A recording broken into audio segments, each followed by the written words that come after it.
2024 헌나 6 청구인 국회 피청구인 법무부 장관. 이 사건은 피청구인이 직무집행에 있어 헌법이나 법률을 위반했는지 여부, 파면 결정을 선고할 것인지 여부에 관한 것입니다. 먼저 적법 요건에 관하여 보겠습니다. 이 사건 소추 의결서에는 서울 동부구치소 내 구검시설 마련 지시, 삼청동 안가회동, 국회의 자료 제출 요구 거부 관련 각 소추 사유에 대해 다른 사실과 구분할 수 있을 정도의 구체적 사정이 기재되어 있으므로 이 부분 소추 사유가 특정되지 않았다고 볼 수 없습니다. 국회법상 탄핵소추 사유에 대한 조사는 국회의 재량으로 규정되어 있고, 탄핵소추의 경우에는 국회에서 질의와 토론 없이 표결할 수 있도록 규정된 것으로 해석할 수 있습니다. 국회의 탄핵소추안 의결 과정에서 필요한 법정 절차가 준수되었고, 피소추자의 헌법 내지 법률 위반 행위가 일정 수준 이상 소명된 이상 탄핵소추권이 남용되었다고 할 수 없습니다. 따라서 이 사건 심판 청구는 적법합니다. 다음으로 본안에 관하여 소추 사실별로 차례로 보겠습니다. 첫째로 피청구인이 대통령의 내란죄에 가담한 행위에 관하여 보겠습니다.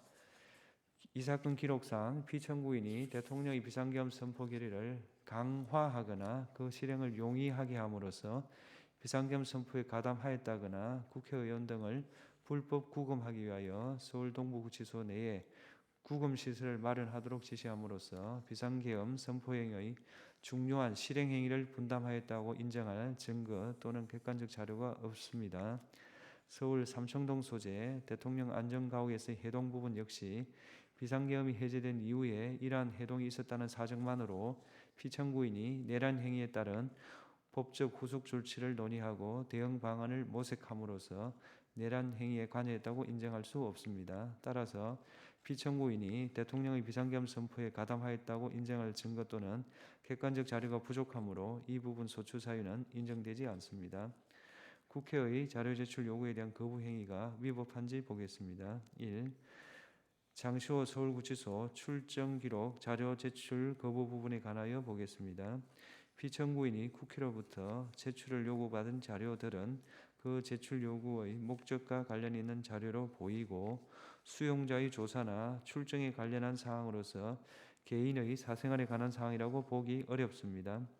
국회에서의 증언 및 감정에 관한 법률 2조에 의하면 자료 제출 요구받은 자는 다른 법률 이유로 제출을 거부할 수 없으므로 공공기관의 정보 공개에 관한 법률 조항을 자료 제출 거부의 정당한 사유로 보기 어렵습니다. 따라서 피청구인이 이 부분 자료 제출 거부는 국회 정언감정법 4조 1항 12조 1항을 위반한 것입니다. 2. 대전지방검찰청의 10년간 특수활동비 사용 내역 관련 자료 제출 거부 부분에 관하여 보겠습니다.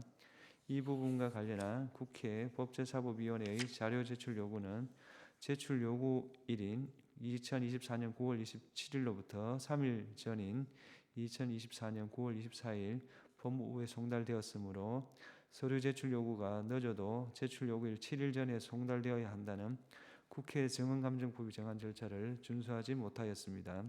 그렇다면 부적법한 제출 요구에 대하여 거부한 피청구인의 행위가 국회 정언감정법에 위반된다고 볼 수 없습니다. 3. 국회의 자료 제출 요구의 내재적 한계 분석 문건의 작성 및 배포 부분에 관하여 보겠습니다. 피청구인이 국회의 자료 제출 요구의 내재적 한계 분석 문건을 작성하고 이를 국회의원실에 배포한 사실은 인정되나 이와 같은 문건을 작성 배포한 행위만으로 국회의 특정한 자료 제출 요구를 거부한 행위로 평가할 수는 없습니다.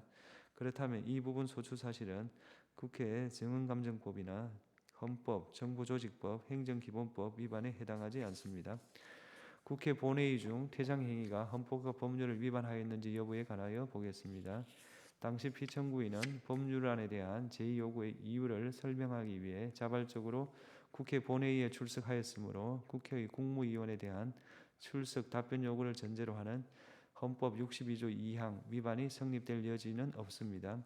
또한 이 사건 기록에 의하면 당시 국회 본회의에서는 제2요구된 법률안에 대하여 질의 토론 없이 바로 표결을 하였고, 피청구인은 표결이 시작된 후 퇴장하였으므로 피청구인의 행위가 국회법 93조를 위반하여 국회의 안건 심의권을 침해하였다고 볼 수 없습니다.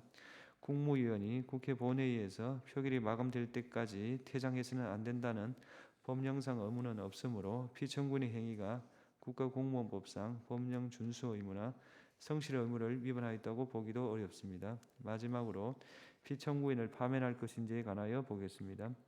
피청구인은 장시호 서울구치소 출정 기록 관련 국회의 자료 제출 요구에 정당한 이유 없이 불응함으로써 국회 정언감정법을 위반하였습니다. 그러나 국회로부터 요구받은 자료의 범위가 방대하여 피청구인으로서는 무분별한 자료 공개에 대해 우려하였을 수 있고 피청구인은 사후적으로나마 현장 검증을 통해 일부 관련 자료를 위원들에게 열람하게 하였으며 일부 위원들에게는 문제된 자료를 개별적으로 보고하기도 하였습니다. 이러한 사정을 종합하면 피청구인이 법 질서를 무시하거나 이에 역행하고자 하는 적극적 의도로 법률을 위반하였다고 보기는 어렵습니다. 따라서 피청구인의 파면을 정당화하는 사유가 존재한다고 볼 수 없습니다. 주문을 선고하겠습니다. 탄핵 사건이므로 선고 시각을 확인하겠습니다. 지금 시각은 오후 2시 11분입니다. 주문 이 사건 심판 청구를 기각한다.